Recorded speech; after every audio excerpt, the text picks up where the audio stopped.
She just wanted to blend into a wedding, stay unnoticed and leave with her dignity intact. Spoiler, that didn't happen. 1 second, 1 glass, and a perfectly timed disaster turns her night into a full-on spectacle. And the worst part? The man she hit doesn't get angry. He gets interested. The kind of man who looks at you like he's already decided you're his next project. Violet Hartley had 3 rules for attending weddings. Don't catch the bouquet, don't cry during the vows, and absolutely don't make a fool of herself in front of strangers. She was about to spectacularly fail at rule number 3. The champagne flute tilted in her hand, just a slight miscalculation as she turned to laugh at her best friend's joke, and suddenly the world shifted into slow motion. The golden liquid arced through the air in a perfect, devastating trajectory, glinting under the crystal chandeliers of the Cotswolds Manor House. No, no, no, no. Gravity, that treacherous bastard, completed its work. The champagne cascaded down the front of the most expensive-looking suit Violet had ever seen, soaking into charcoal wool that probably cost more than her monthly rent. She froze. Completely, utterly froze. The entire reception hall seemed to pause, 200 guests mid-conversation, the string quartet hitting an unfortunate fermata, even the May breeze through the French doors holding its breath. Then she looked up. Oh God. The man towering before her had shoulders broad enough to block out the sun, a jawline that could have been carved from marble by a particularly ambitious Renaissance sculptor, and eyes the colour of storm clouds over the Thames. His dark hair was perfectly styled, or had been, before she'd baptized him in Moet and Chandon. He looked down at his soaked trousers, then at her, one dark eyebrow arched with dangerous precision. I'm so sorry." The words tumbled out as Violet dropped to her knees, napkin clutched in her trembling hand. She dabbed frantically at his leg, her architect's brain completely offline, her hands moving in useless, desperate circles. "I didn't mean to, let me just—" Her palm pressed against his thigh, her brain caught up approximately 3 seconds too late. "That's his thigh. You're touching a stranger's thigh. In public. At a wedding." She yanked her hand back as if burned. Then, because apparently she was determined to make this worse, grabbed at the fabric again, this time dangerously close to areas that absolutely should not be touched by someone you'd met 0 seconds ago. If this story is touching your heart, show your support. Leave a like, subscribe to the channel, and share it with your friends. Every action helps us keep bringing you new stories full of emotion. "Wait, I can fix this." More frantic dabbing. "I'll just—" "Easy there." His voice rumbled above her, rich and dark as expensive whiskey. Was he amused? Violet's face blazed hot enough to set off the manor's sprinkler system. She scrambled to her feet, napkin still clutched like a white flag of surrender, and opened her mouth. What came out was, "You actually look better wet." The silence that followed could have swallowed continents. "I mean—" Her voice cracked. The pants look—" "No, they don't. They look ruined. I meant—" She closed her eyes. "I'm going to stop talking now." His laugh was low, rolling through his chest, like distant thunder. The sound did something completely unauthorized to her stomach. "Relax," he said, and the almost smile playing at the corner of his mouth was absolutely lethal. "I've survived worse introductions." Violet seriously doubted that.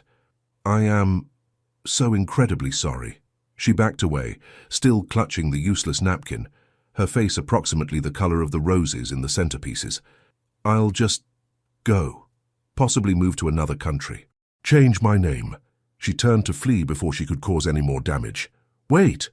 But Violet was already weaving through the crowd, past her best friend Sophie's shocked expression, past curious stares and poorly concealed smiles, heading straight for the French doors and the merciful escape of the terrace.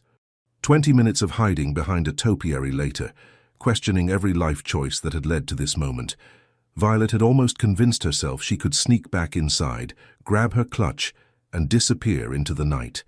Then a shadow fell across her hiding spot. "Found you."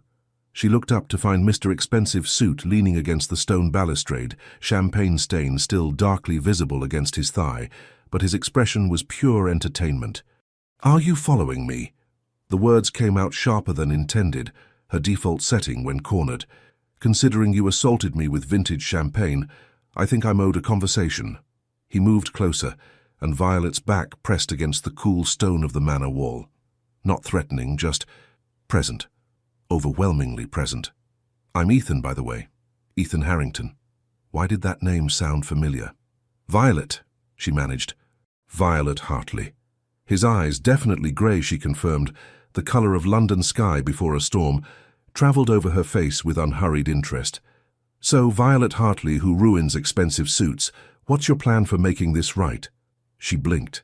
"Seriously, you're going to use this as a pickup line?" "Use what?" Pure innocence. Completely unconvincing. The whole "you owe me" routine to get my number. The smile that spread across his face should have been illegal in at least 3 countries. "I just want to ensure proper compensation for the damages." "Sure you do."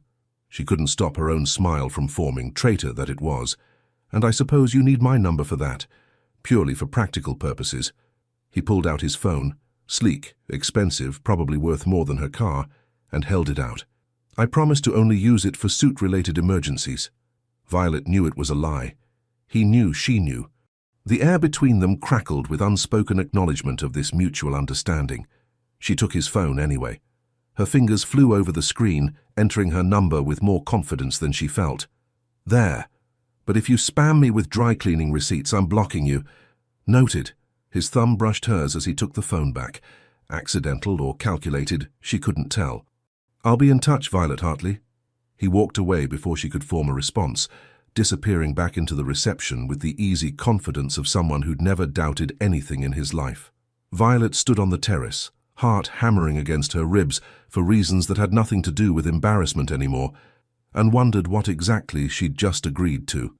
Inside, the string quartet started playing again. Through the French doors, she watched Ethan Harrington rejoin a group of men in equally expensive suits, his hand gesturing as he said something that made them laugh. He glanced back once, caught her watching, smiled. "Oh, I'm in trouble," Violet thought.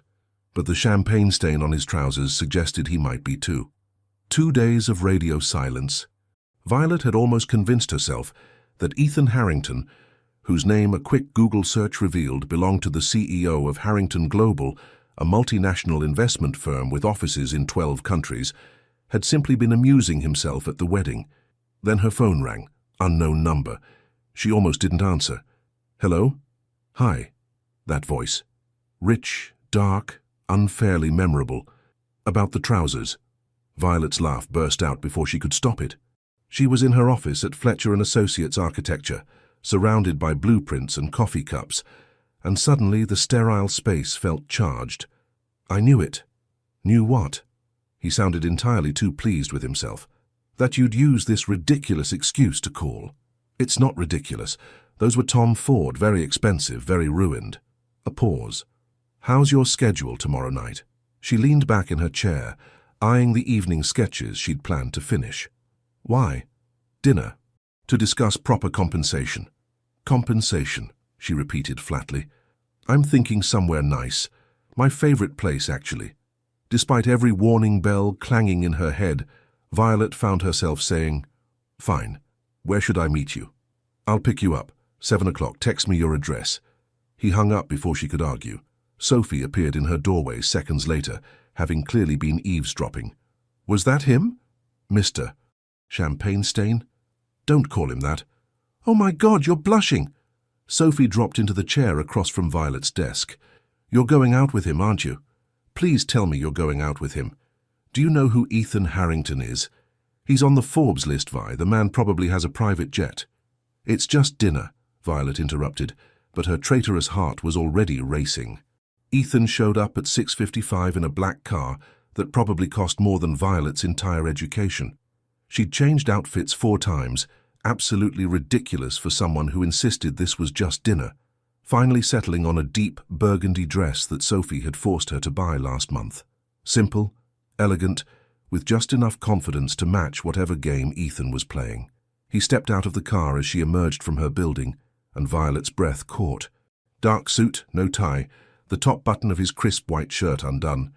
His eyes travelled over her with unhurried appreciation that made her skin warm. "You look beautiful," he said simply. "You look dry," she countered. "Improvement from last time." His laugh rumbled through the evening air. He opened the car door for her, actual gentleman behavior that she found both charming and slightly annoying. She didn't need doors opened, but the gesture made something flutter stupidly in her chest anyway. So, Violet settled into leather seats that probably cost more than her monthly salary. Where's this restaurant? Winchester. She blinked. Winchester? That's an hour and a half away. Not the way we're going. 20 minutes later, Violet stood on a private airstrip staring at a sleek jet with Harrington Global emblazoned on the side. You have got to be kidding me.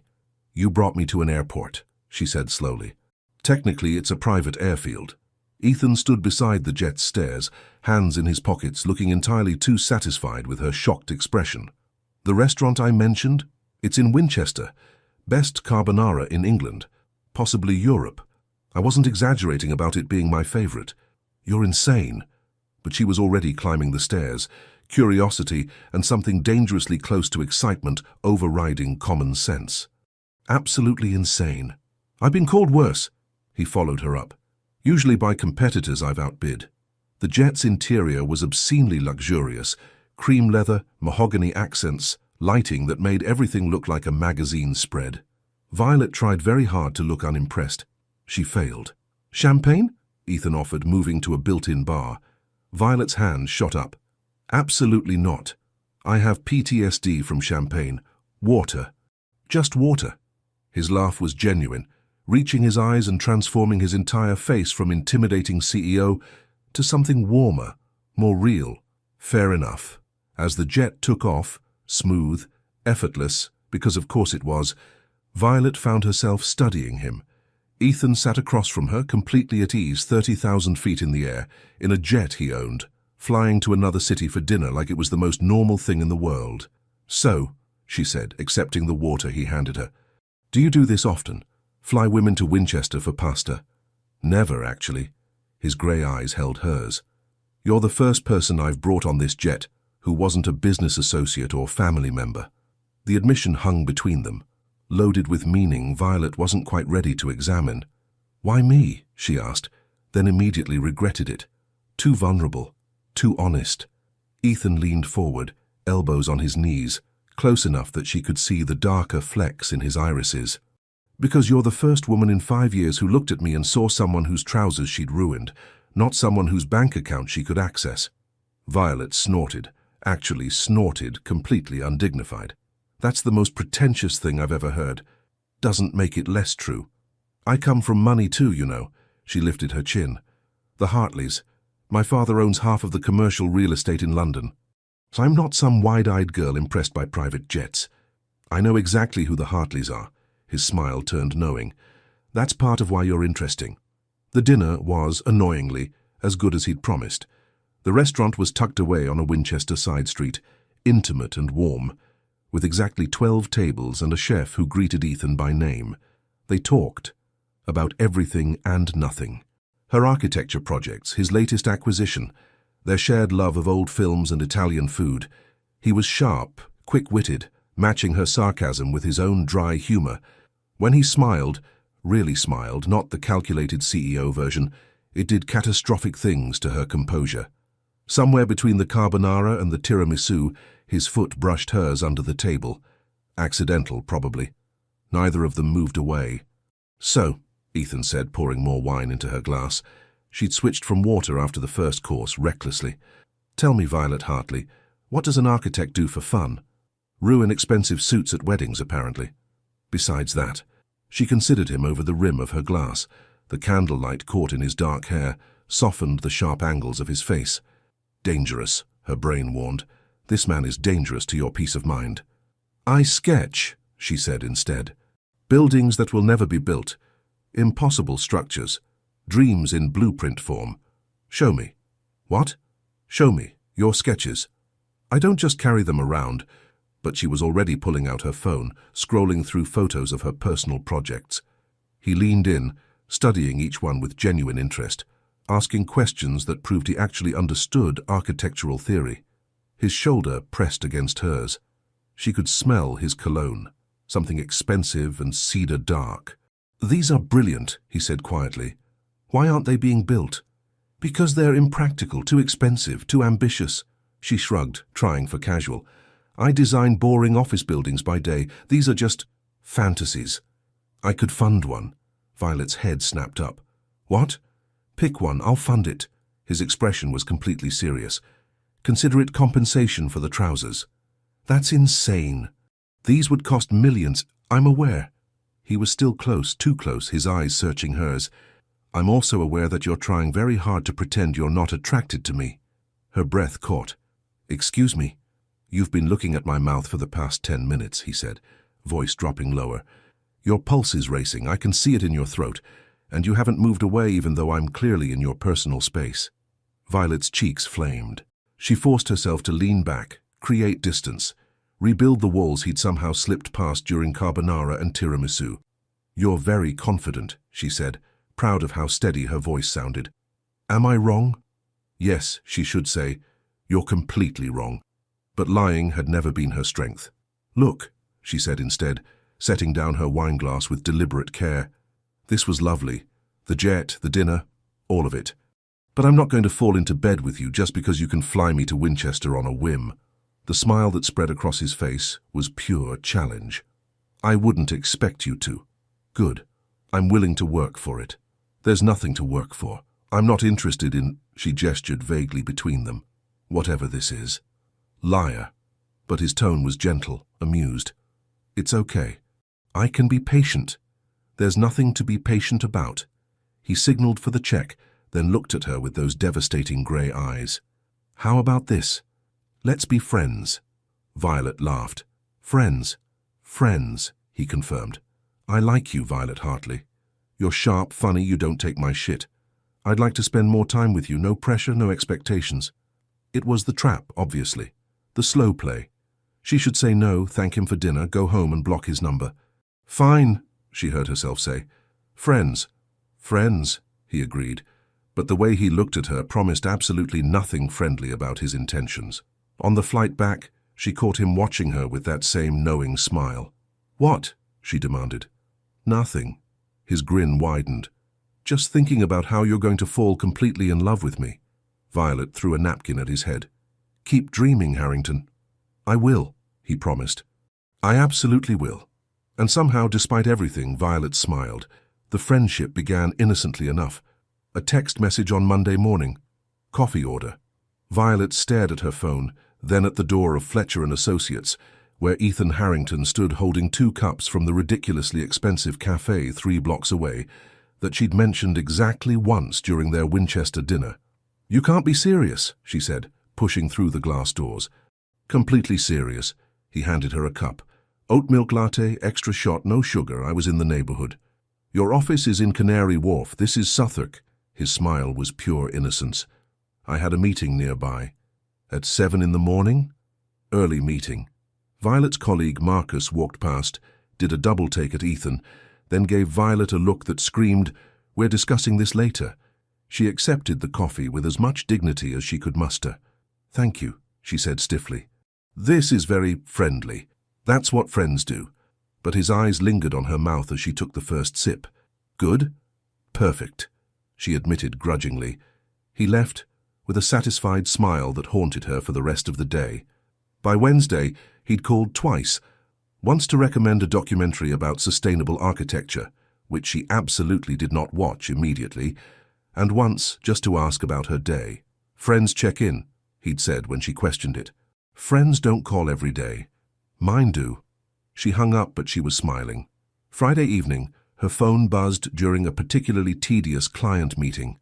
Dinner tonight? My place. I'll cook. Violet excused herself, stepped into the hallway, and typed back, You cook. I'm a man of many talents. Suspicious. Scared I'll poison you. Scared you'll burn down your kitchen.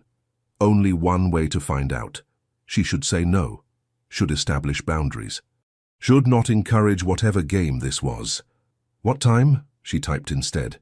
His apartment was in Knightsbridge, overlooking Hyde Park, and approximately the size of her entire childhood home. Floor-to-ceiling windows, minimalist decor, and a kitchen that looked like it belonged in a magazine spread. Ethan answered the door in dark jeans and a black Henley, barefoot, hair slightly mussed, and Violet's brain short-circuited for a full 3 seconds. "You're staring," he said, clearly delighted. "You're barefoot. I've never seen you barefoot." "Scandalous." He stepped aside to let her in. "I promise I'm wearing socks in public." The apartment smelled incredible. Garlic, tomatoes, fresh basil. Classical music played softly from hidden speakers. Candles flickered on the dining table. Violet stopped. "This doesn't look like a friend dinner. Friends can't have ambiance. Friends eat pizza on the couch. We can do that next time." He guided her toward the kitchen with a hand on her lower back. Brief, casual, absolutely not casual at all. "Tonight, I'm making my grandmother's lasagna recipe. Family secret." "You're Italian?" "Quarter. On my mother's side." He handed her a glass of wine. "She taught me this when I was 12. Only thing I can cook, actually. So if I come here again, it's lasagna or nothing, or takeout." His smile was devastating.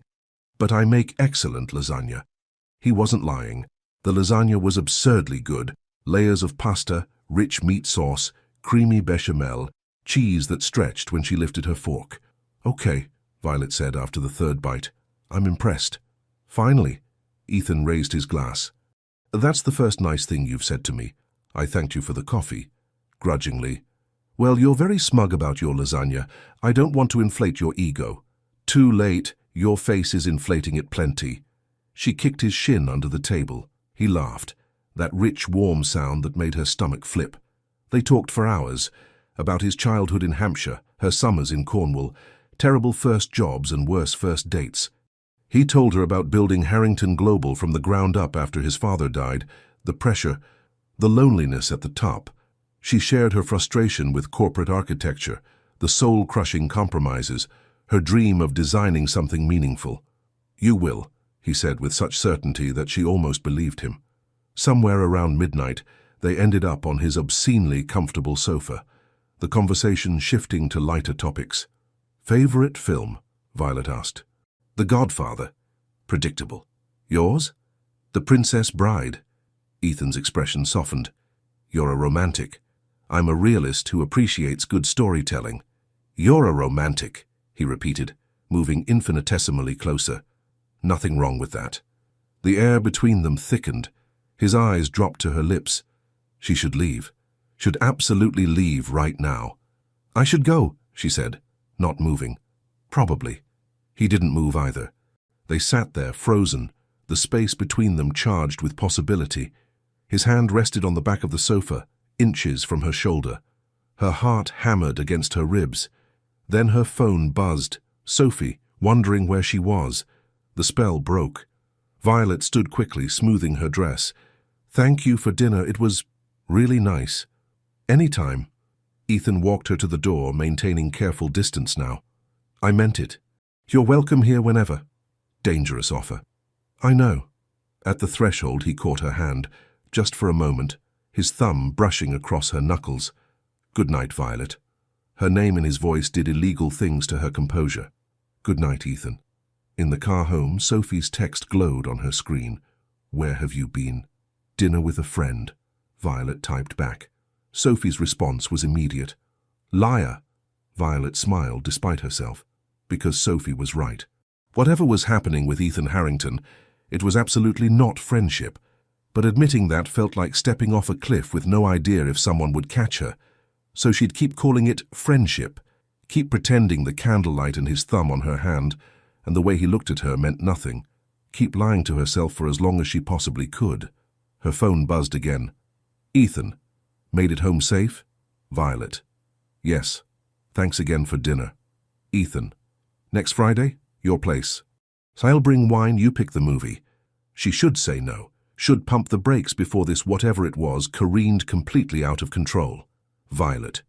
"Deal. But I'm picking something you'll hate." Ethan. "Can't wait." She fell asleep with her phone clutched in her hand and a smile on her face, and if that wasn't the definition of being in trouble, she didn't know what was. The friendship routine had begun, and they were both already breaking every unspoken rule. Violet's flat in Notting Hill was significantly smaller than Ethan's Knightsbridge Palace, but it was hers. Exposed brick, vintage furniture she'd restored herself, and sketches pinned to every available wall. Ethan stood in her doorway, holding an expensive bottle of wine, looking completely out of place and somehow perfectly right at the same time. "It's cozy," he said diplomatically. "It's tiny. You can say it. I like it." His eyes traveled over her drawings, genuine interest in his expression. "It's very you." Something warm unfurled in Violet's chest. She busied herself with wine glasses to hide it. "So?" Ethan settled onto her second-hand sofa, long legs stretched out, completely at ease. "What romantic torture have you selected for me?" "Notting Hill," he groaned. "Of course you did. You said I could pick anything. I was hoping for your mercy. Where's the fun in that?" 2 hours later, Ethan was suspiciously quiet during the bookshop scene. Violet glanced over and caught the distinct sheen in his eyes. "Are you crying?" she asked, delighted. "No." He cleared his throat. "Allergies." "You're crying."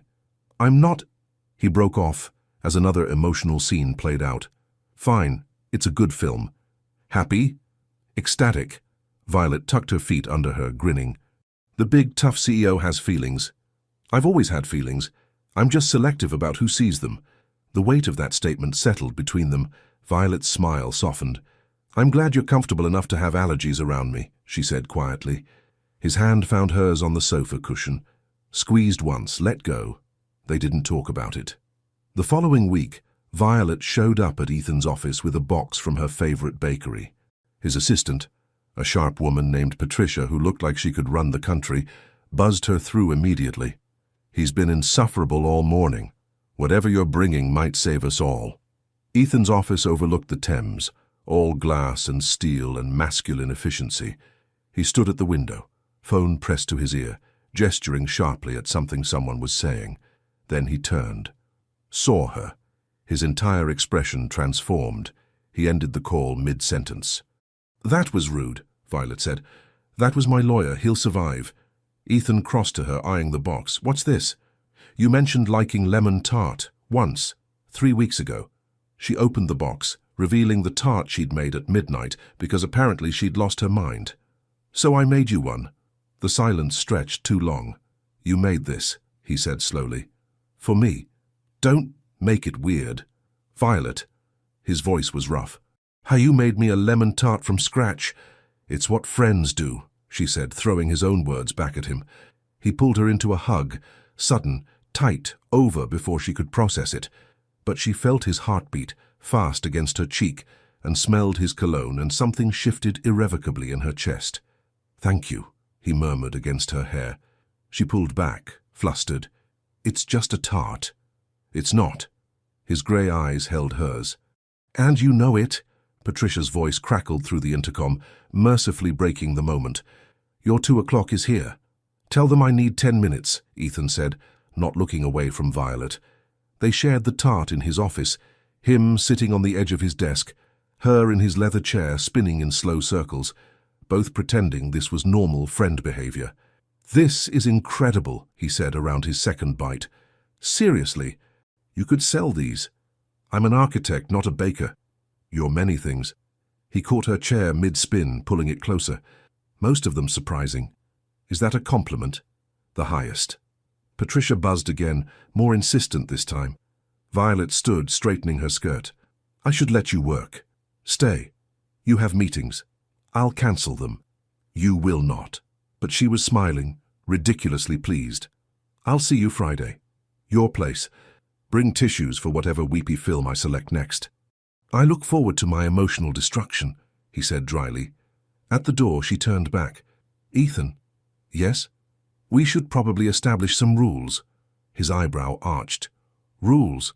For this friendship, so it doesn't get complicated." Something flickered in his expression. Amusement, challenge, something darker. "All right, what kind of rules?"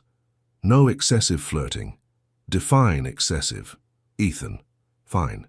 No excessive flirting. What else?" "No inappropriate touching." He gestured between them. "We've already violated that one approximately 12 times. Then we'll be more careful." She crossed her arms. "And no romantic gestures." "Is the lemon tart not a romantic gesture?" "That's different. That's friendly baking." His smile was pure sin. Of course. Friendly baking. I'm serious. I can see that. He moved closer, hands in his pockets, expression innocent. Any other rules? No calling late at night just to talk. We've done that 4 times this week, which is why it's now a rule. Violet. His voice dropped, intimate. You realize you're creating rules we've already broken? Then we'll stop breaking them, she said firmly, ignoring how her heart raced. Starting now. Agreed. He studied her for a long moment, something unreadable in his grey eyes. Then he extended his hand. Agreed. Purely platonic friendship. No flirting, no touching, no late-night calls. She shook his hand. Professional, businesslike. He held on a second too long. They broke every rule within 48 hours. Friday night found them at a charity gala. Purely coincidental that they both attended, Violet told herself. She'd been invited by a client. Ethan was one of the sponsors. He found her during cocktail hour, appearing at her elbow with champagne she refused and water she accepted gratefully. You look stunning, he said, eyes traveling over her emerald dress. That's flirting. Rule 1. I'm stating a fact. Facts aren't flirting. The way you're looking at me is definitely flirting. His smile widened. Can't help my face. Marcus approached with Ethan's business partner, a man named James who had the look of someone perpetually amused by the universe. So you're the infamous Violet, James said, shaking her hand. Ethan hasn't stopped talking about you. James, Ethan's tone held warning. What? It's true. Last board meeting you mentioned her 3 times. We were discussing quarterly projections. Violet bit back a laugh at Ethan's expression, half embarrassed, half annoyed. I'm sure you're exaggerating, she said. I'm really not. James grinned. He made us change our coffee supplier because you mentioned preferring their beans. That was a business decision, Ethan protested. It was expensive coffee worship. Marcus jumped in, clearly enjoying this. Violet bakes when she's stressed. Made him a tart last week, from scratch, at midnight. Oh, this is excellent, James said. Please tell me there's more. There isn't, Violet and Ethan said simultaneously. Sophie materialized because of course she did, trailing her latest boyfriend.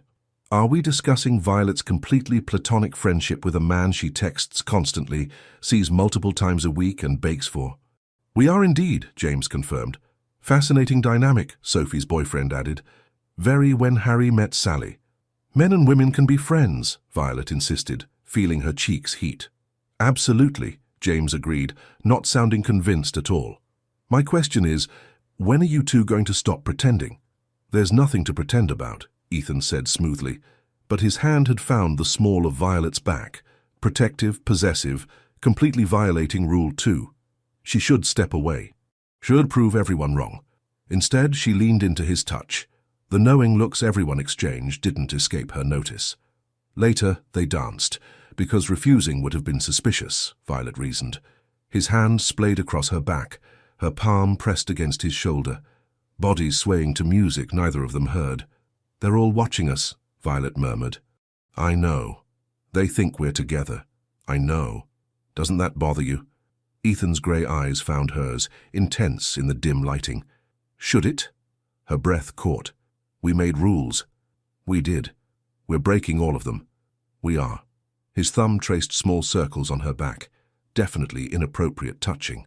Want to stop? She should say yes. Should step away. Re-establish boundaries. Remember why this was a bad idea. No, she whispered instead.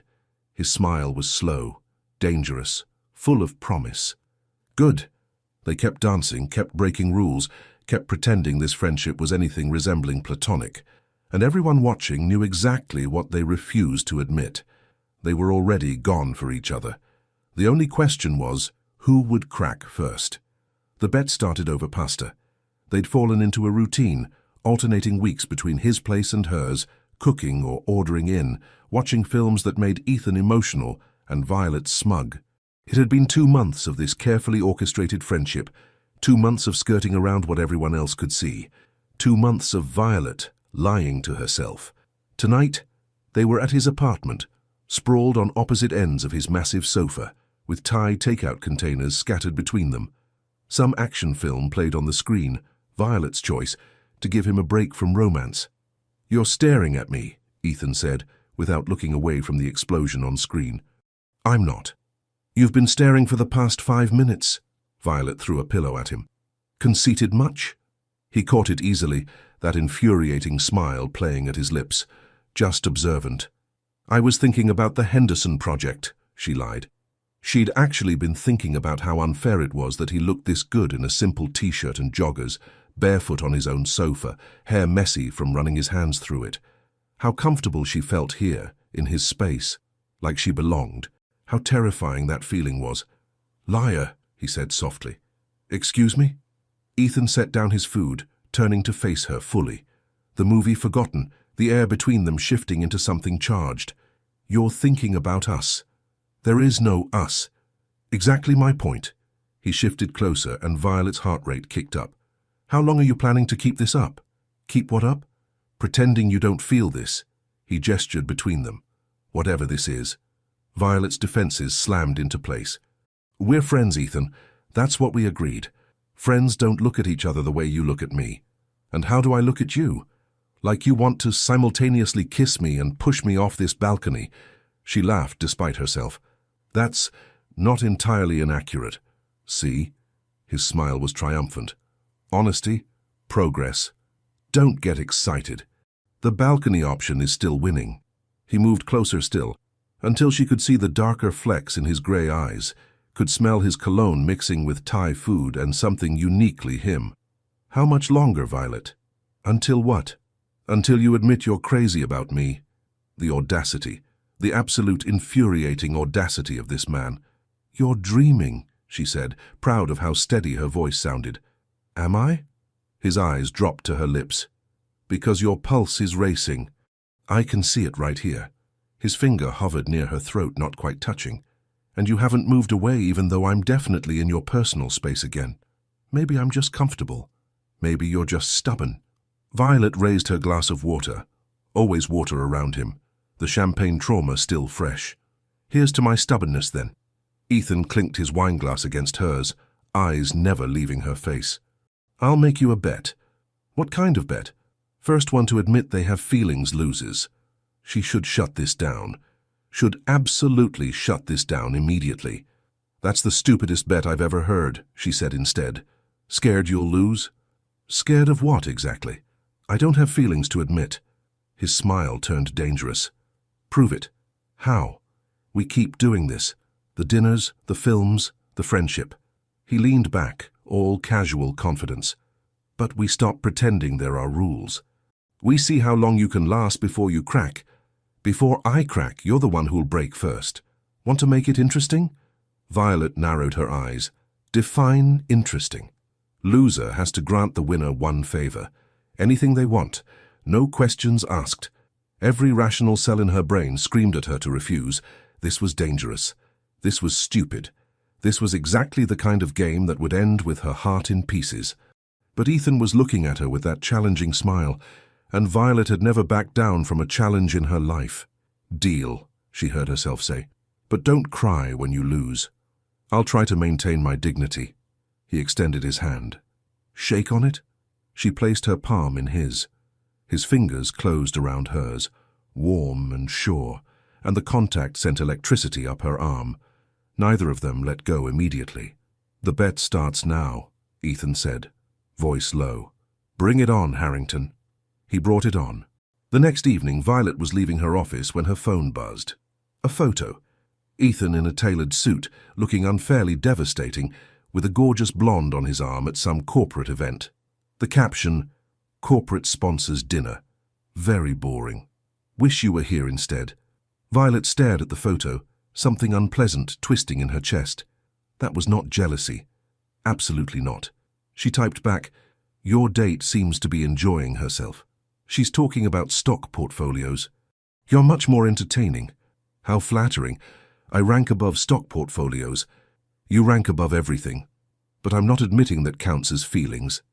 Good, because it doesn't.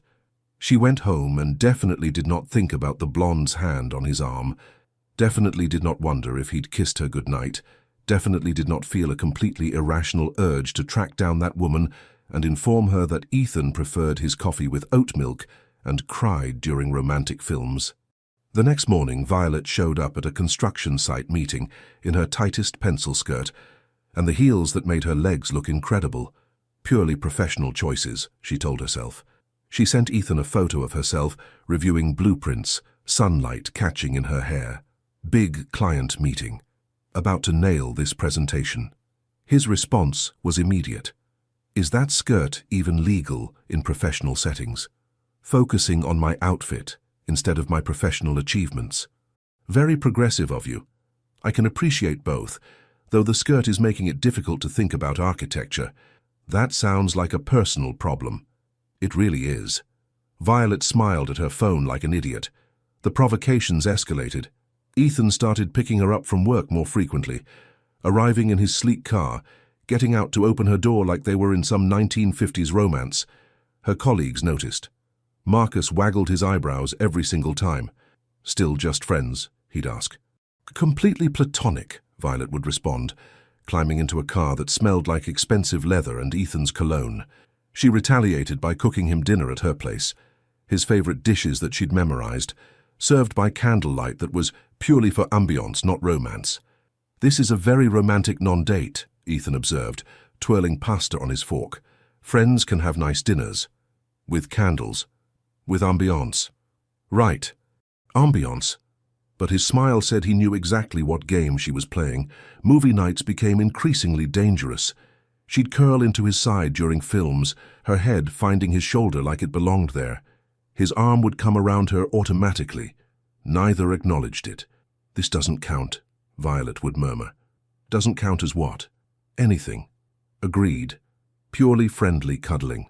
Exactly. His fingers would trace patterns on her shoulder. Her hand would rest on his chest, feeling his heartbeat. The tension between them thick enough to cut. But neither cracked. 2 weeks into the bet, they attended a gallery opening together. Violet wore a red dress that made Ethan's eyes darken the moment he saw her. That's not fair, he said at her doorway. What's not fair? You know exactly what you're doing. I'm wearing a dress to an art gallery. Very scandalous. His jaw clenched. You're playing dirty. All's fair in bets and friendship. Throughout the evening they circled each other like planets caught in gravitational pull. He'd fetch her drinks, his hand lingering on her lower back.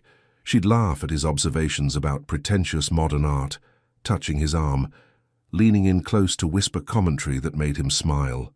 Everyone thinks we're together, he murmured during one such moment. Let them think what they want.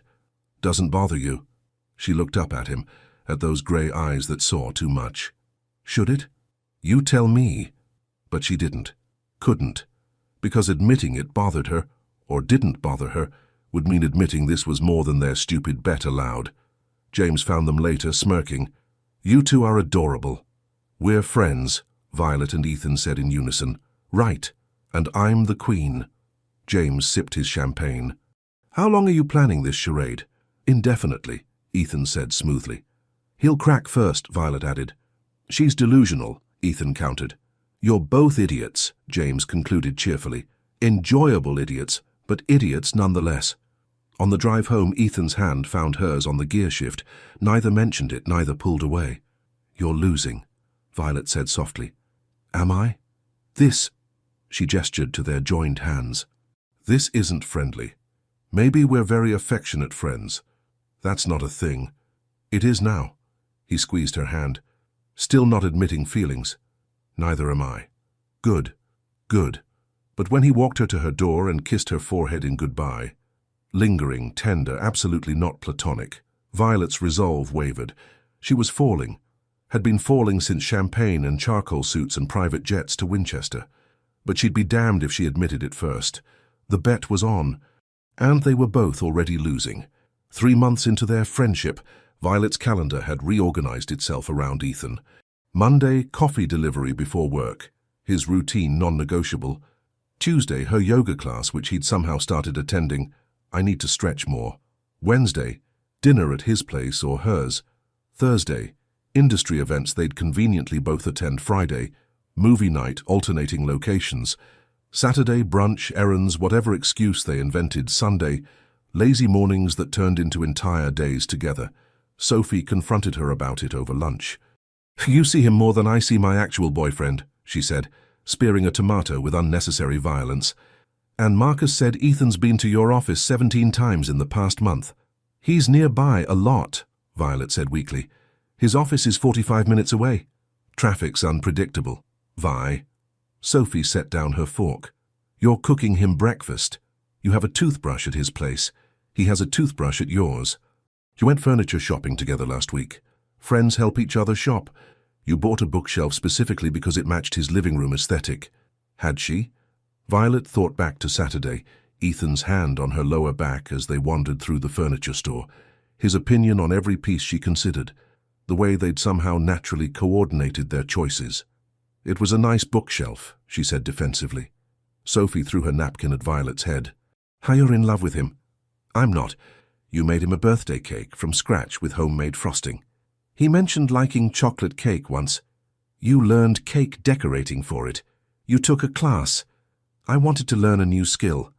You're impossible. But Sophie's expression softened. Why won't you just admit you have feelings for him? Because admitting it makes it real, Violet thought. Because admitting it means I could lose this.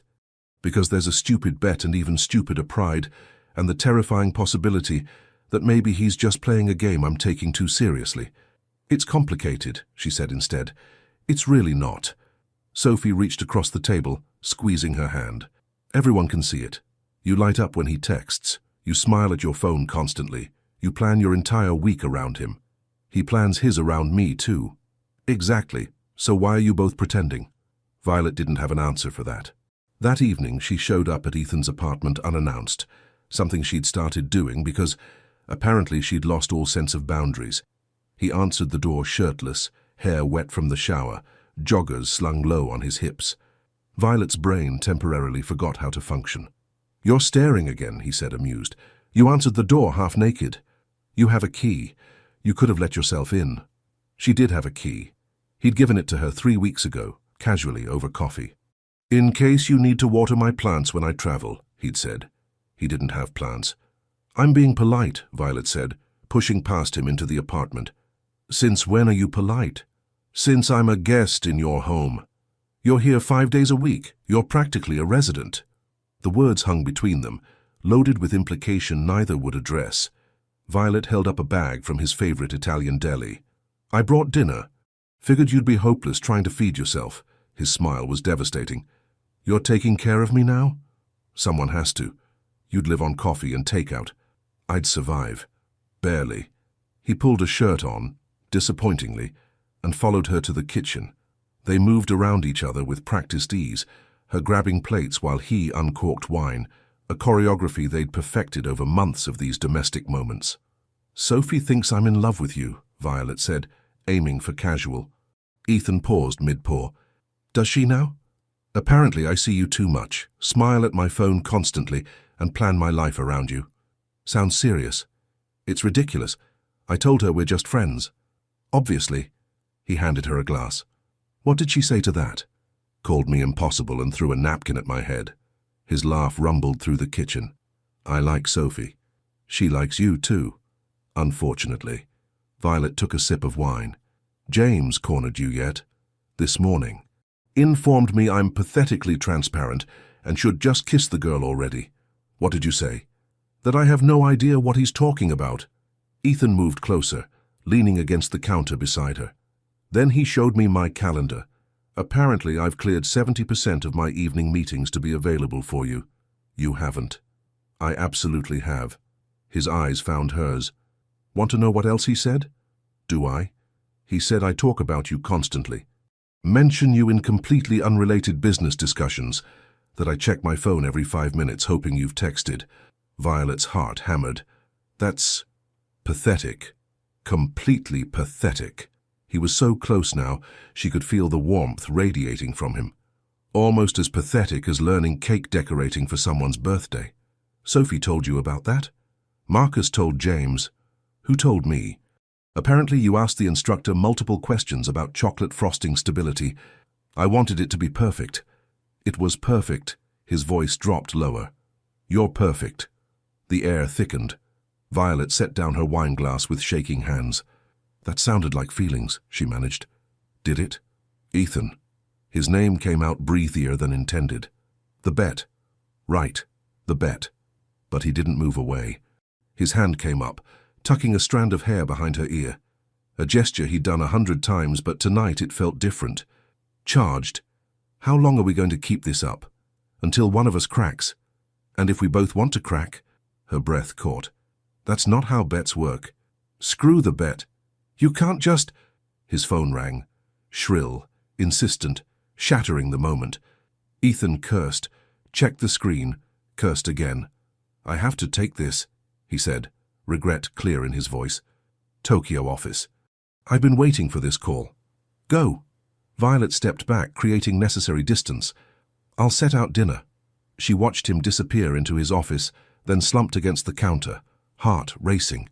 They'd almost crossed a line, almost ended the game, almost admitted everything hovering unspoken between them. Almost. The following week brought a new level of provocation. Violet attended a work event where a former boyfriend appeared, charming, successful, clearly interested in rekindling things. She was polite but distant. Then sent Ethan a photo of her and the ex talking with the caption, "Ran into Simon. Remember me mentioning him?" Ethan's response took 3 hours, a lifetime by their standards. Is he still there? Left an hour ago. Why? Just curious. The next day, he showed up at her office with lunch and a thunderous expression. That was petty, Violet said, trying not to smile at his obvious jealousy. What was petty? The photo. Making you jealous. I wasn't jealous. You absolutely were. He set down the food containers with deliberate care. Did he ask you out? What if he did? Did he? The possessiveness in his voice made her stomach flip. Maybe. Violet. He asked for coffee. I said I'd think about it. She hadn't. Had turned him down immediately. But watching Ethan's jaw clench was entirely too satisfying. You're playing with fire, he said quietly. So are you. That blonde from the sponsor's dinner. She's called you 3 times since that event. His eyebrows shot up. How do you know that? Patricia mentioned it. When I dropped off your favorite coffee, which I definitely don't do because I care. Right. Definitely not. They stared at each other, tension crackling between them like lightning. This is insane, Violet whispered. Completely insane. We should stop. We should. Neither moved. Ethan's hand came up, cupping her face with devastating gentleness.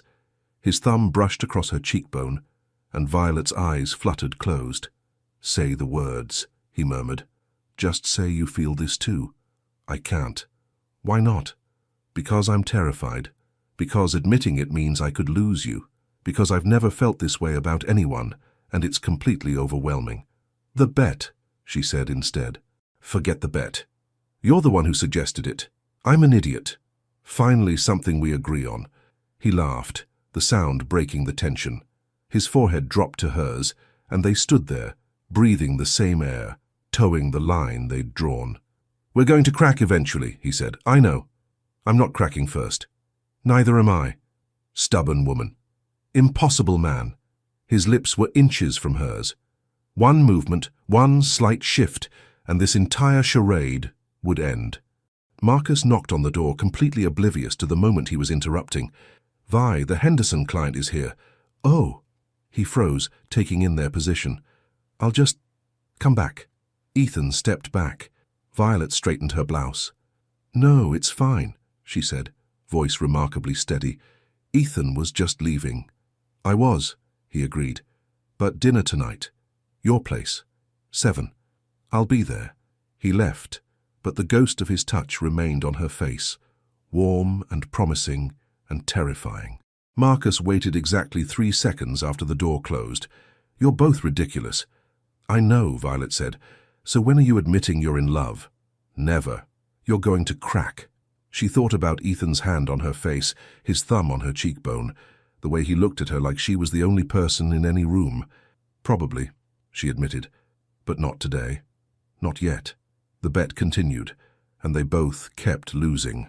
4 months of this exquisite torture, and Ethan was losing his mind. He watched Violet across his living room, barefoot in his kitchen, humming while making breakfast like she'd done it 1,000 times. She wore one of his shirts, borrowed after spilling coffee on hers yesterday, and the sight of her in his clothes did catastrophic things to his self-control. "You're staring," she said without turning around. "Occupational hazard. What occupation requires staring at your friends making eggs? CEO of being obvious, apparently." She laughed, that sound he'd become addicted to, and cracked another egg into the pan. "James called you that?" "Among other things. Pathetic and hopeless featured prominently." "He's not wrong." Ethan moved behind her, ostensibly to grab coffee, definitely to be close. His hand settled on her hip, casual, familiar, absolutely not friendly. "Says the woman wearing my shirt in my kitchen." "You offered." "I really didn't, you just took it. And you let me." She glanced over her shoulder, eyes sparkling with mischief.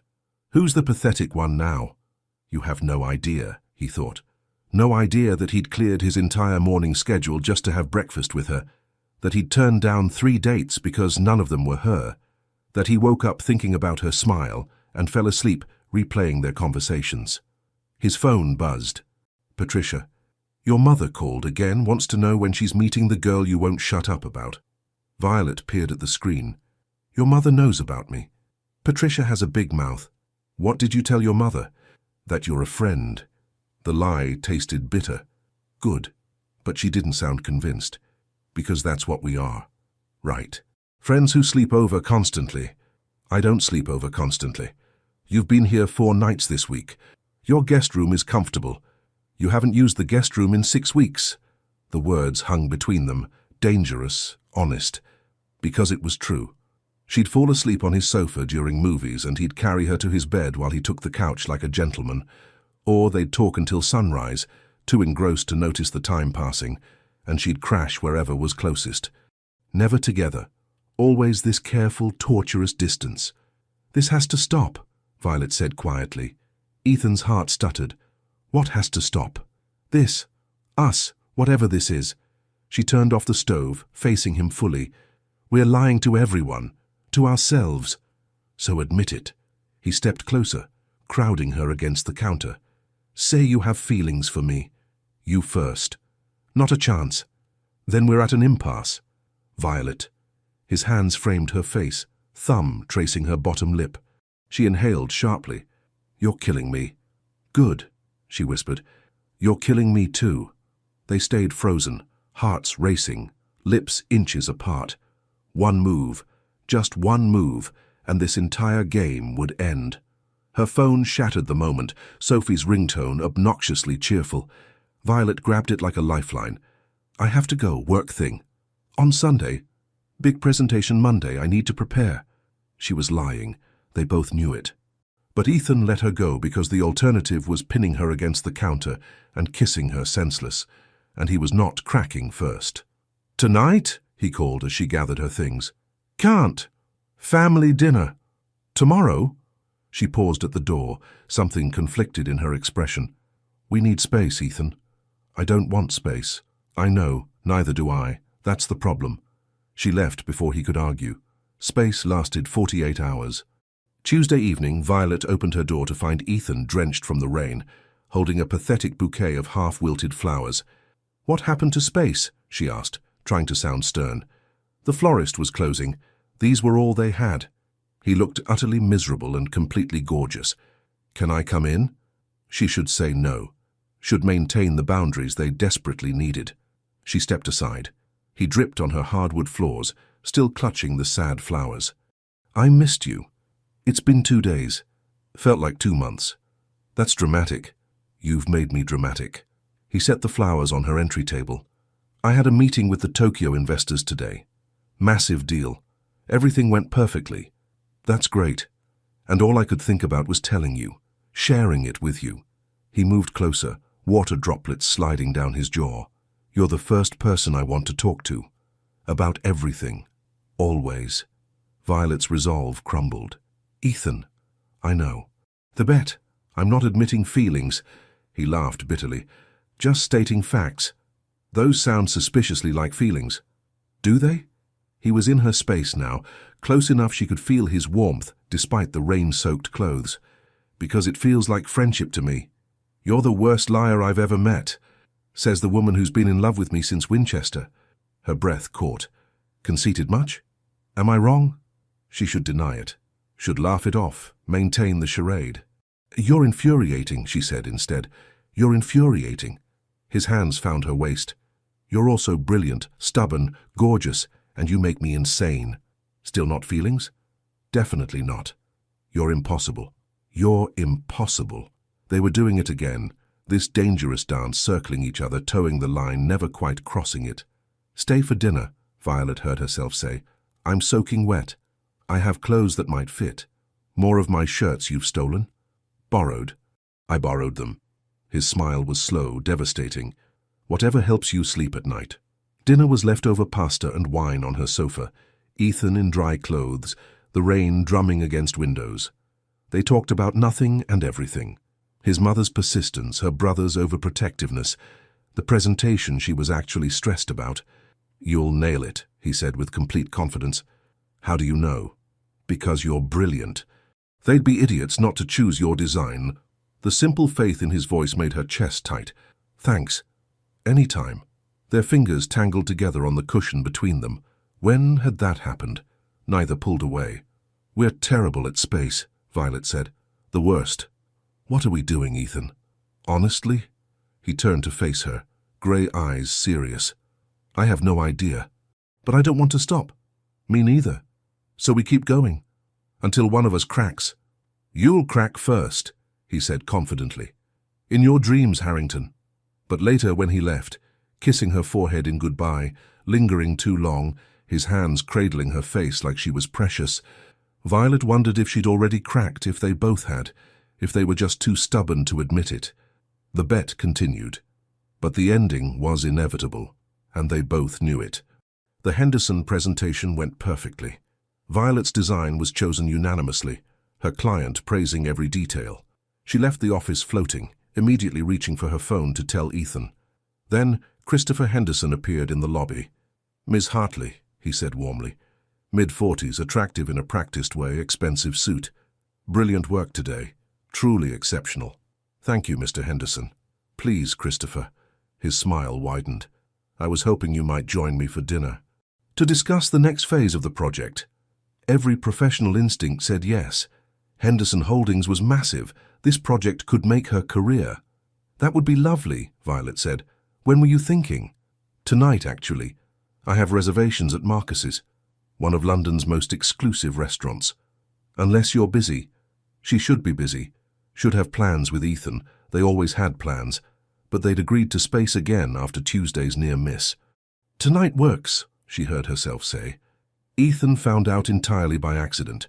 He'd stopped by Violet's office with her favorite Thai food, because apparently space meant nothing to his subconscious, only to hear Marcus telling another colleague, Violet's at Marcus's with Christopher Henderson.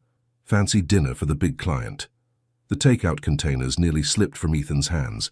She was at dinner, with another man, without mentioning it. He called. No answer. Texted. Nothing.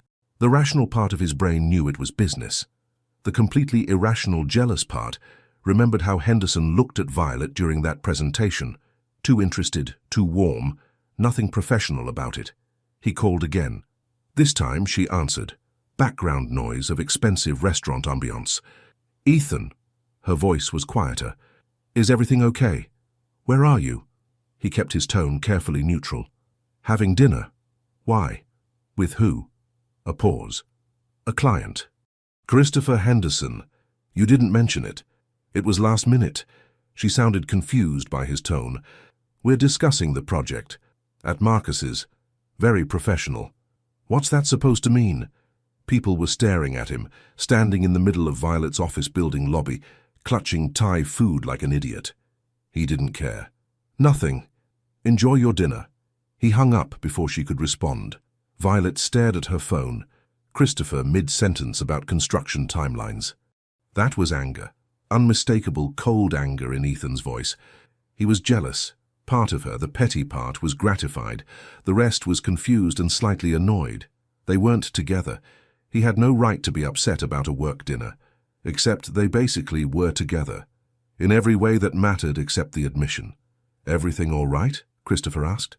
Fine, Violet said, forcing a smile. Please, continue. But the dinner felt wrong now. Christopher's attention too focused, his compliments too personal. The brush of his hand against hers when reaching for the wine bottle.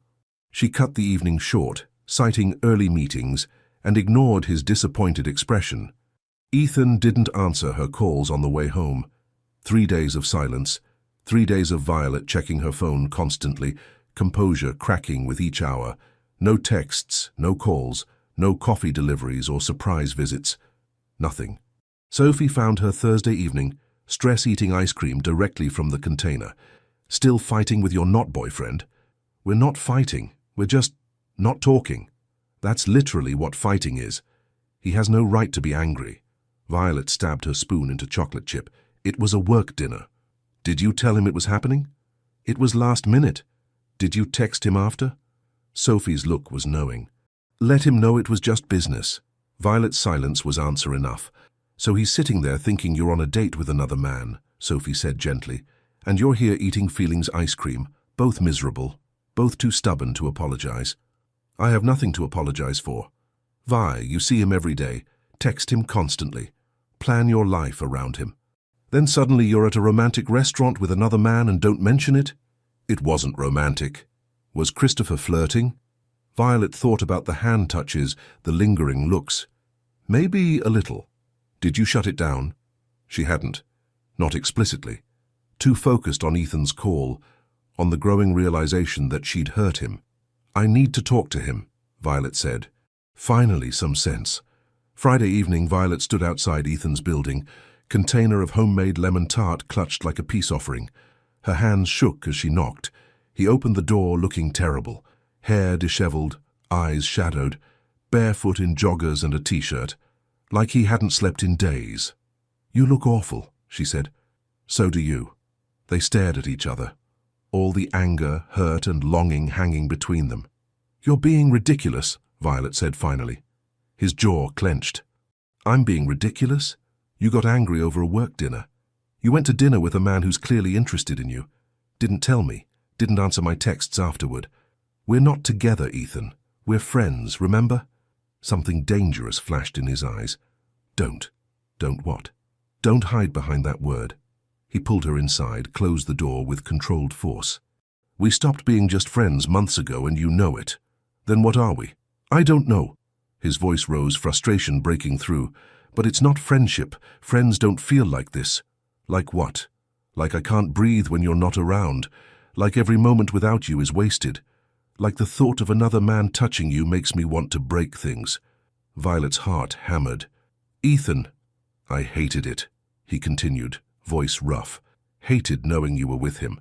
Hated that you didn't tell me. Hated that I have no right to feel this way because we're apparently just friends. We are friends. Violet. He stepped closer, and she could see the dark circles under his eyes, the evidence of sleepless nights. Stop lying. To me, to yourself. I'm not. You are. We both are. His hands framed her face, desperate. This bet is killing us. The pretending is killing us. Then say it, she whispered. Say you have feelings for me. You first. They stood frozen, both too stubborn, both too scared. I can't, Violet said, voice breaking. Why not? Because admitting it means I lose. Because admitting it means you could break my heart. Because I've never been this terrified of anything in my life. I just can't. Ethan's hands dropped. He stepped back, and the distance between them felt infinite. Then we have nothing more to discuss. Don't do this. You won't admit what this is. What we are. His grey eyes were devastated. So what do you want from me, Violet? Everything, she thought. I want everything. I don't know, she whispered. Then figure it out. His voice was hollow. And when you do, let me know.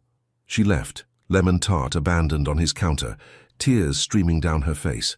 3 days of silence had hurt. This hurt infinitely more. 2 days felt like 2 years.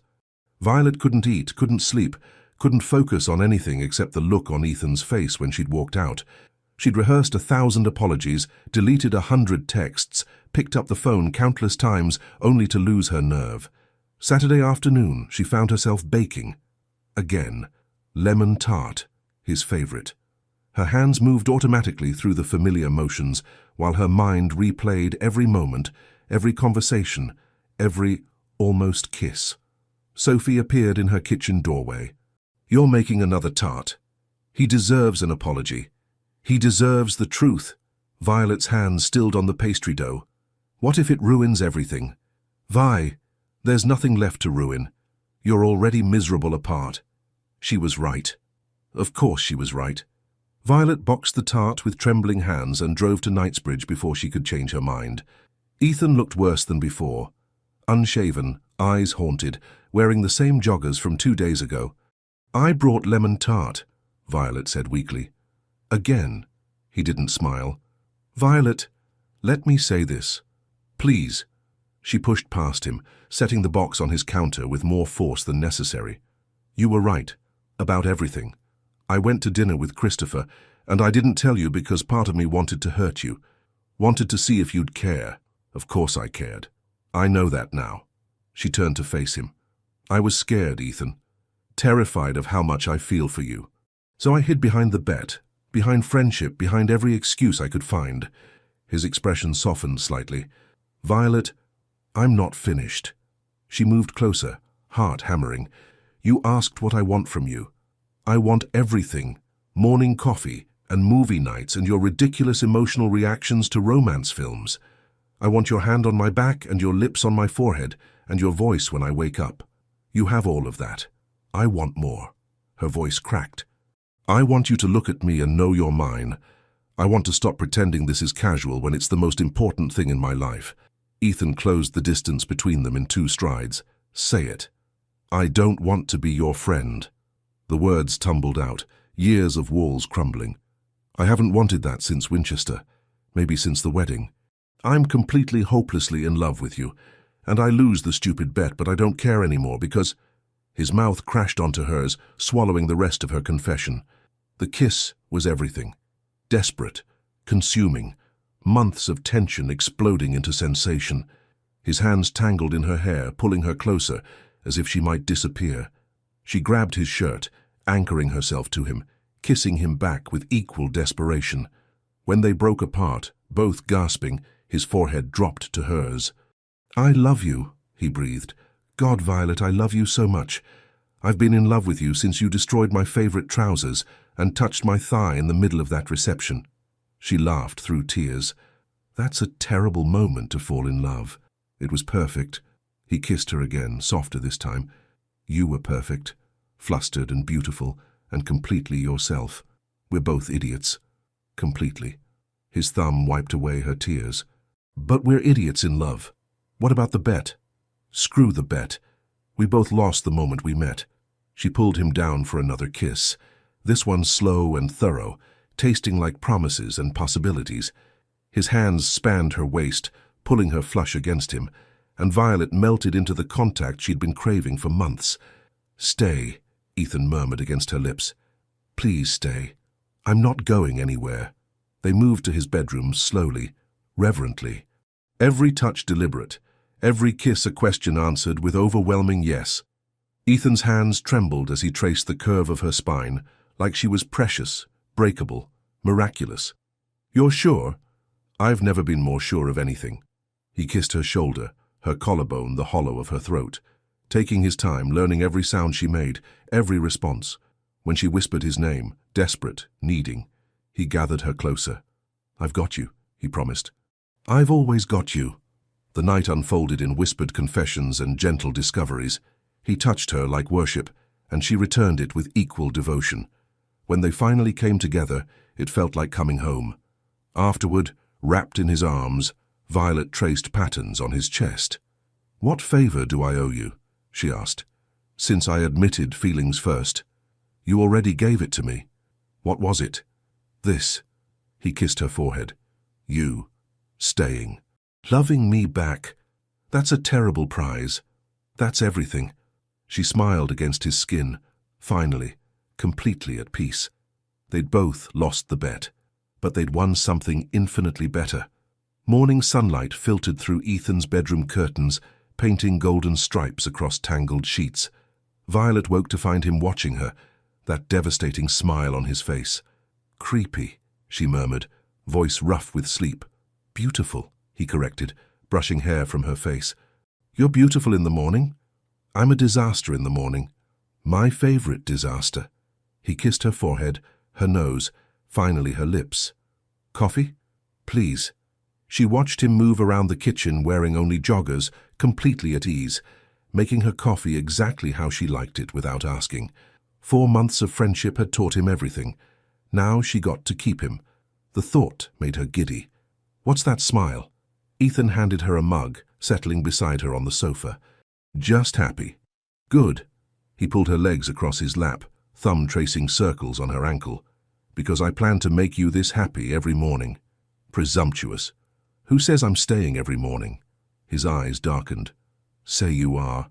Maybe I like my space. Liar. He tugged her closer.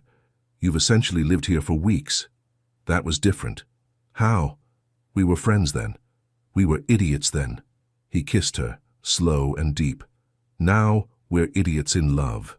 Much better. Her phone buzzed. Sophie's name flashed on the screen with approximately 20 exclamation points. I may have texted her last night, Violet admitted. She's demanding details. What did you tell her? That we finally stopped being stupid. Eloquent. She got the message. Violet scrolled through Sophie's increasingly dramatic responses. She wants to meet you, officially, as my boyfriend. Ethan's smile widened at the word. Boyfriend. I like that. It's very high school. It's perfect. He pulled her into his lap. What else does official boyfriend status entail? Meeting my family. His expression turned serious. I want that. I want all of it. Meeting Violet's brother Thomas was terrifying. The man was a surgeon with protective older brother energy radiating off him in waves. He sized Ethan up over dinner with the intensity of someone performing diagnostics. So, Thomas said, cutting his steak with surgical precision. Violet says you're a CEO. That's correct. How old are you? 38. Thomas's eyebrow rose. 11 years older than my sister. Thomas, Violet warned, I'm just gathering information. But his expression said he was gathering ammunition. What are your intentions? Thomas, legitimate question. Ethan met his gaze steadily. To love her, protect her, and make her happy. In that order. And when you're busy running a multinational corporation, she comes first. Always. Something shifted in Thomas's expression. You mean that? Absolutely. The rest of dinner went smoothly. By dessert, Thomas was laughing at Ethan's stories and promising future golf games. He likes you, Violet said later, in Ethan's car. That's rare. Your brother's a good man. Scary, but good. He threatened you, didn't he? During dessert. Very detailed medical descriptions of what he'd do if I hurt you. Violet laughed. That sounds like him. Meeting Ethan's mother was different. Warm, welcoming, with knowing eyes that saw everything. So you're the architect, Eleanor Harrington said, pulling Violet into a hug. Ethan hasn't stopped talking about you for months. Mother, Ethan protested. It's true. Violet said this. Violet designed that. I was beginning to think you'd invented her. Violet bit back a smile. I'm very real, and very good for my son. Eleanor squeezed her hand. I haven't seen him this happy since, well, ever. Over lunch, Eleanor shared embarrassing childhood stories, while Ethan groaned dramatically. Violet memorized every detail, the 12-year-old who cried over injured birds, the teenager who worked 3 jobs to help with bills, the man who built an empire but never forgot kindness. I love him, Violet said quietly, when Ethan stepped away to take a call. Eleanor's smile was radiant. I know, dear. And he loves you.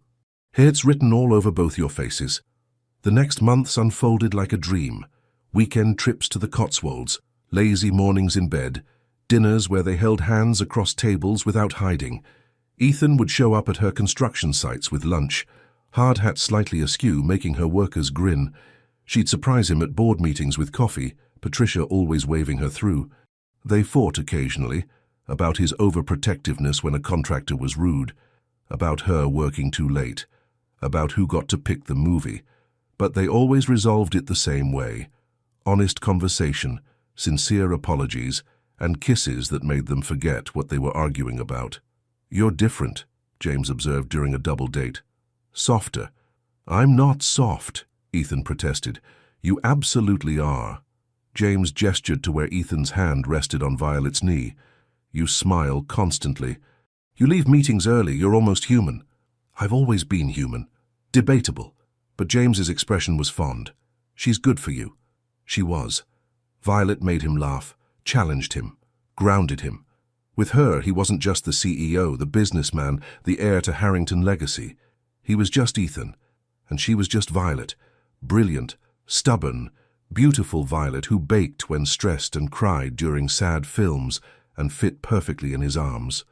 6 months in, Ethan knew with absolute certainty he wanted forever. Time to start planning. The call came at 2 in the morning. Ethan fumbled for his phone, Violet stirring beside him. Hello? Mr. Harrington, it's Patricia. We have a situation in Singapore. The merger, I'll be there in an hour. He was already moving, grabbing clothes from the closet. Violet sat up, blinking sleep from her eyes. What's wrong? Singapore office. Crisis. He kissed her forehead quickly. Go back to sleep. I'll probably be at the office all night. I'll come with you. You don't have to. I know. She was already pulling on one of his shirts. But I want to. She showed up at Harrington Global at 3 a.m. with coffee and pastries, settling into his office sofa while he navigated conference calls and damage control. Every hour she'd bring fresh coffee, rub his shoulders, remind him to breathe. At 6 a.m., when the crisis was finally resolved, Ethan found her asleep on his couch, laptop open with sketches she'd been working on. He gathered her gently, carrying her to the sofa in his executive suite's private room. She murmured something incoherent, curling into his chest. I love you, he whispered against her hair. Her eyes opened slightly. Love you too. Did you fix it? Yeah. Thanks to you being here. I didn't do anything. You did everything. He held her tighter. Just being here, that's everything. A week later, Violet's Henderson project hit a massive snag. The contractor had misread specifications, construction was weeks behind, and Christopher Henderson was threatening to pull funding. She came home to Ethan's apartment. It was home now, officially, in tears. He's going to cancel the entire project, she said, collapsing onto the sofa. A year of work, gone. Ethan set aside his laptop immediately, pulling her into his arms.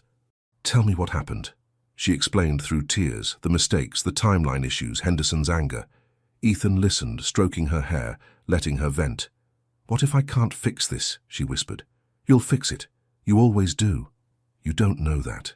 I know you. He tilted her face up, thumbs wiping away tears. You're brilliant, creative, and you don't give up. Ever. Remember the bet. Despite everything, she laughed. That stupid bet. You held out for months. If you can resist my considerable charm that long, you can handle one difficult client. Your charm isn't that considerable. Liar. He kissed her softly. What do you need? Just this. You. They stayed like that for hours, her wrapped in his arms, him murmuring reassurances and occasionally making her laugh with terrible jokes. When she finally fell asleep, exhausted, Ethan made some calls. By morning, he'd arranged meetings with 3 backup contractors and had James review Henderson's contract for loopholes. You didn't have to do this, Violet said, staring at the schedule he'd created.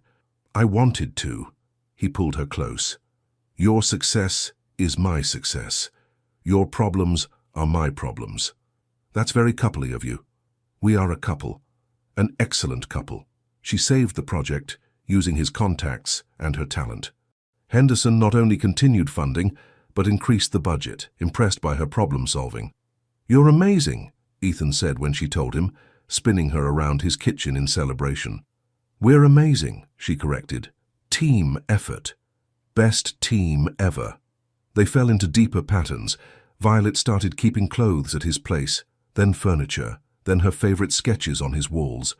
Ethan cleared space in his closet, his bathroom, his life. Sunday mornings became sacred. Lazy hours in bed, terrible breakfast attempts, reading newspapers while tangled together.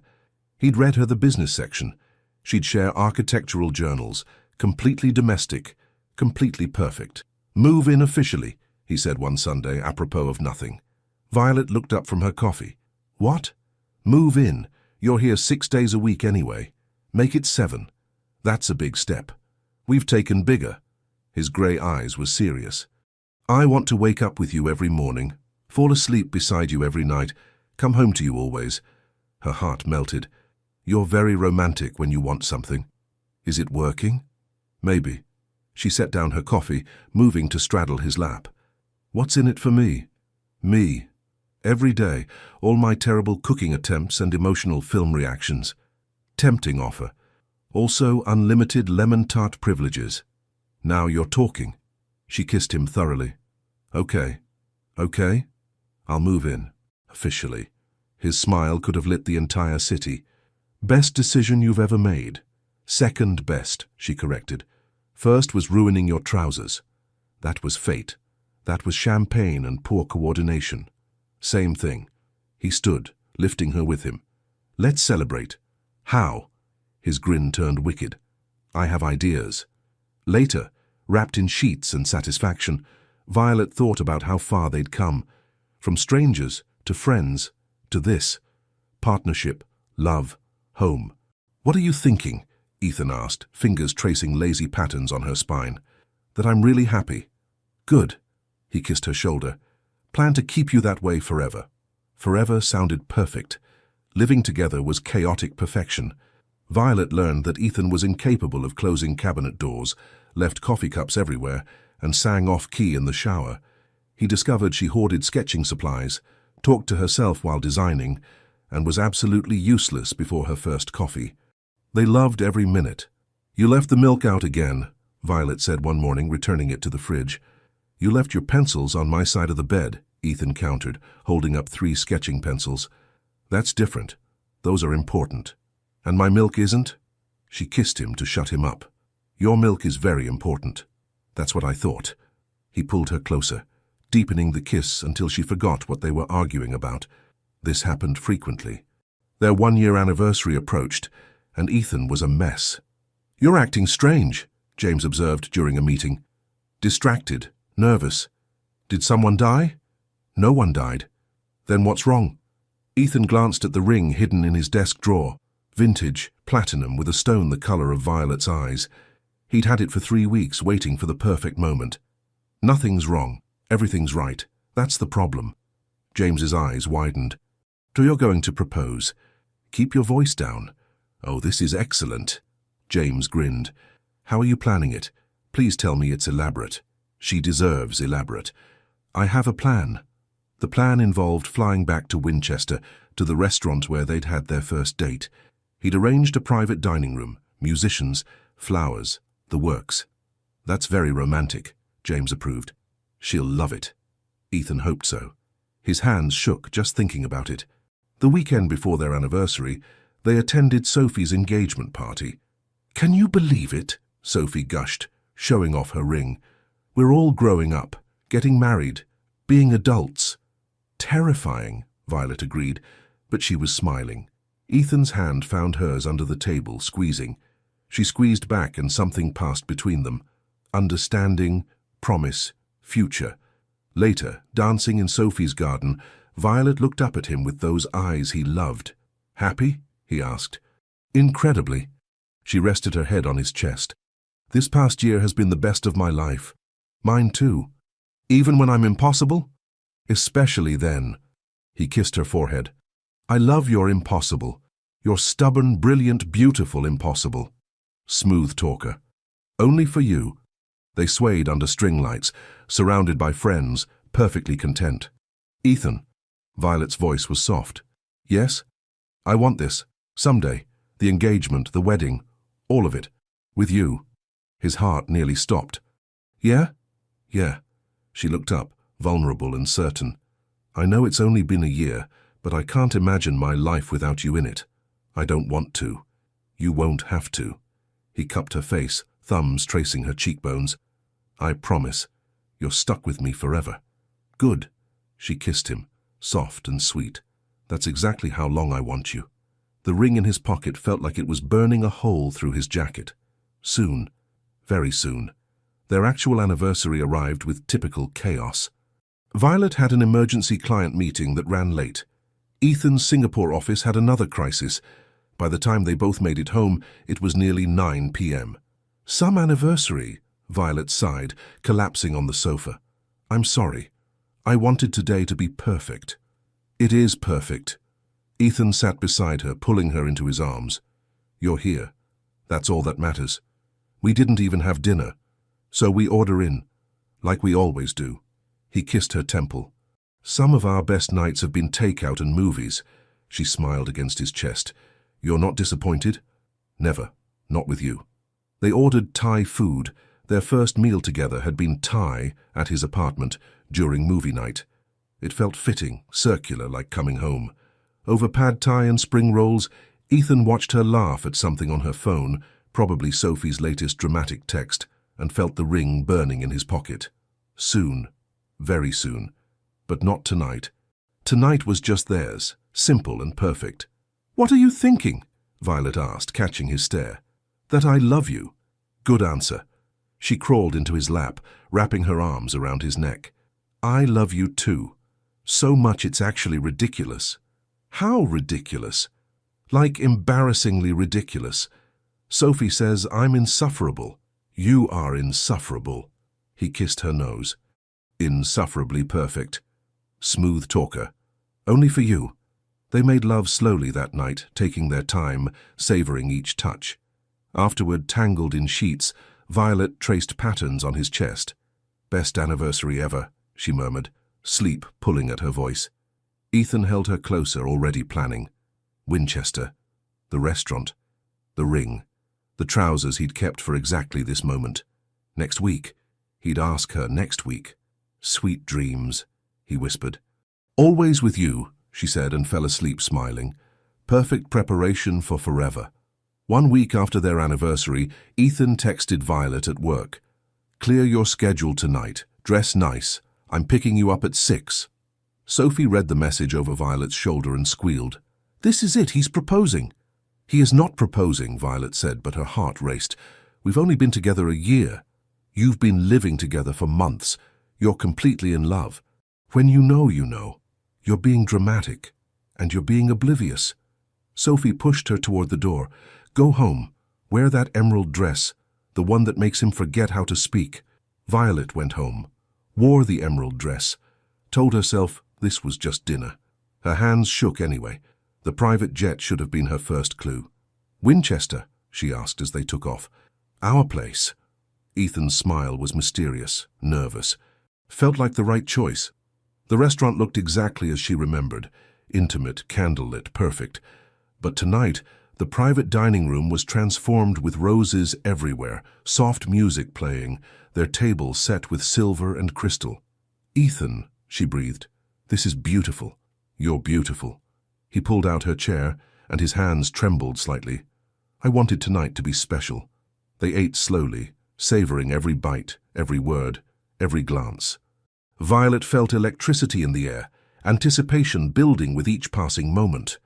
"Remember our first time here?" Ethan asked, refilling her water glass. Always water, the champagne trauma eternal. "You flew me to another city for pasta. I thought you were completely insane." "I was. Insane about you." His grey eyes held hers. "I knew that night, that you were it, the person I'd been waiting for." "Ethan, let me finish." He stood, moving around the table. "I've replayed our first meeting 1,000 times. You, mortified and beautiful, dabbing at my trousers with that tiny napkin. I should have been angry. I should have walked away. But you didn't. I couldn't." He knelt beside her chair, and Violet's breath stopped. "You were funny and sharp and completely yourself, no pretense, no games, just Violet, exactly as you were meant to be." Tears pricked her eyes. "Ethan, what?" He pulled out a small box. Velvet, midnight blue, holding everything. "Before I ask," he said, voice rough with emotion, "there's something you should see first." He produced a wrapped package from beneath the table. Violet's hands shook as she unwrapped it. The trousers. The champagne-stained charcoal trousers from the wedding. "Oh my God," she whispered, half laughing, half crying. "You kept them." "I kept everything." He took her hands in his. Every moment, every laugh, every stupid argument about who left the milk out. "Every morning I woke up beside you and thought, This is what happiness feels like. Ethan, I've loved you since champagne and ruined suits and private jets. I loved you through friendship and bets and all our stubborn pretending. I love you now, exactly as you are. Brilliant and beautiful and sometimes impossible. His voice broke. And I'll love you until my last breath and beyond. He opened the ring box. The stone caught the candlelight, sparkling like captured stars. Violet Hartley, my stubborn, perfect disaster, will you marry me? The tears fell freely now. Yes, she sobbed. Yes, absolutely yes, 1,000 times yes. He slid the ring onto her finger with shaking hands, then stood, pulling her up and into his arms. Their kiss was desperate and tender, tasting of tears and joy and promises. I fell in love with you first, Violet whispered against his lips. At that wedding, when you laughed instead of getting angry. I know. He smiled through his own tears. I was just waiting for you to catch up. She laughed, the sound wet and joyful. You kept the trousers. Best investment I ever made. He kissed her again. They brought me you. They brought us each other. Around them, the restaurant staff applauded. Patricia had apparently organized this entire thing, but Violet barely noticed, lost in Ethan's eyes in this moment, in the perfect beginning of their forever. Mrs. Harrington, he murmured. I like the sound of that. So do I. She kissed him again. So do I. The ring gleamed on her finger, proof that champagne-stained disasters could turn into the greatest love stories. Perfect. Absolutely perfect. 1 year, 3 months, and 12 days after becoming Mrs. Harrington, Violet waddled into the kitchen to find her husband covered in flour. What? She said slowly. Are you doing? Ethan looked up from what appeared to be a crime scene involving lemons, sugar, and every bowl they owned. Making lemon tart. You don't know how to make lemon tart. I'm learning.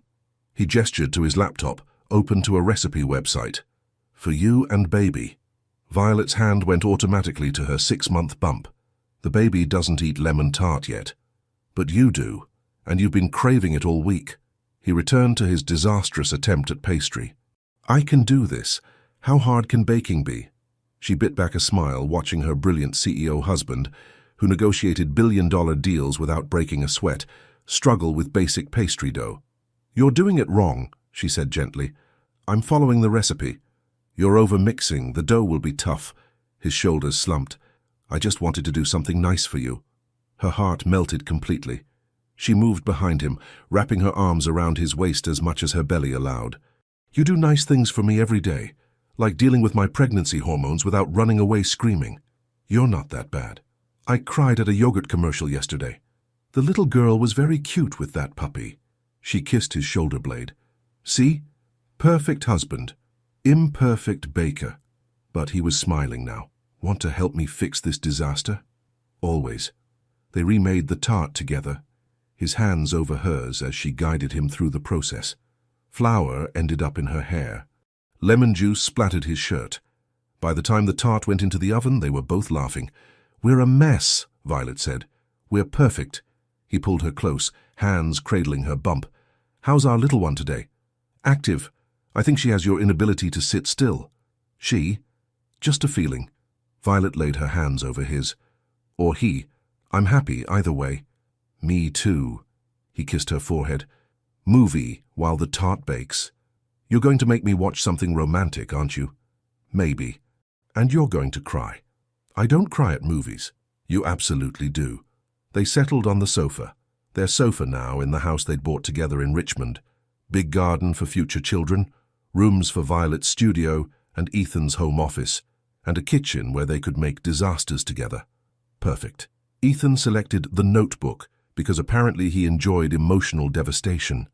20 minutes in, Violet glanced over. His eyes were suspiciously shiny. Are you crying? She asked, delighted.